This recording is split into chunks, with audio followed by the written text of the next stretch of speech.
one of the interesting things is there aren't necessarily any fundamental changes in gameplay from Starcraft II. After Warcraft III, you know, we had made a lot of radical moves in terms of how we structured that as an RTS. You know, we went with the hero system, you know, way less units on screen. Some of those decisions were driven by the technology at the time. We actually couldn't push that many polygons. So, okay, how about less units? You know, that made sense. So with Starcraft II, after all these years, we really felt strongly that we wanted it to sing to the old school Starcraft experience. We wanted a lot of units on screen. We want a heavy action RTS.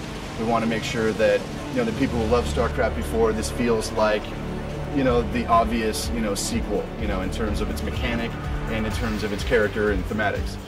So I don't know that there are any fundamental differences. We're really trying to, you know, re-look at these races, these 3 races. You know, we didn't add another one, which, you know, might have seemed obvious. We really want to re-look at these races and make them, you know, 10 times better than they were back in the day, but still keep it familiar. You know, the parts of the mechanical experience that work so well, we want to maintain, you know, that integrity.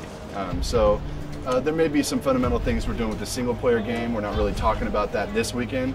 But we really want to make sure that that part of the game is just absolutely unlike what you played before. But for the multiplayer competitive component, we wanted to keep it as familiar as possible. We started development right after we released Warcraft III: The Frozen Throne. That team freed up. We started jamming ideas, you know, drawing on cocktail napkins, you know, new units, new characters. We had a lot of ideas right out of the chute on how we wanted it to go, how we wanted, you know, different story elements, different, you know, gimmicks of the races that we always wanted to try out. So what happened over time was that World of Warcraft really heated up, and so a lot of our senior guys jumped over to help out for a time.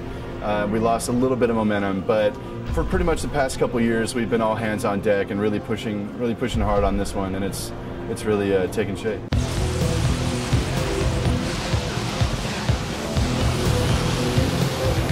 I think there's a lot of reasons why people keep coming back to Starcraft after all these years.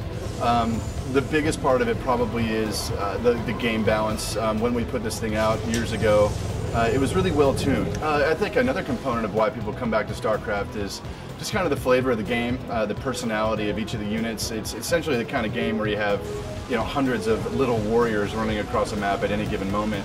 And we really took time to make sure that each unit, each alien, each, you know, tank and spaceship has a really distinct flavor. You know, every unit has a story, and I think that comes through, you know, the voice acting or the writing or the animations. You know, everything really creates the feel of what these characters are moving in this universe, and I think that's the charm of it, if you could say charm, or the personality of it really comes through, and I think that's part of why people have gravitated to it, you know, over the years.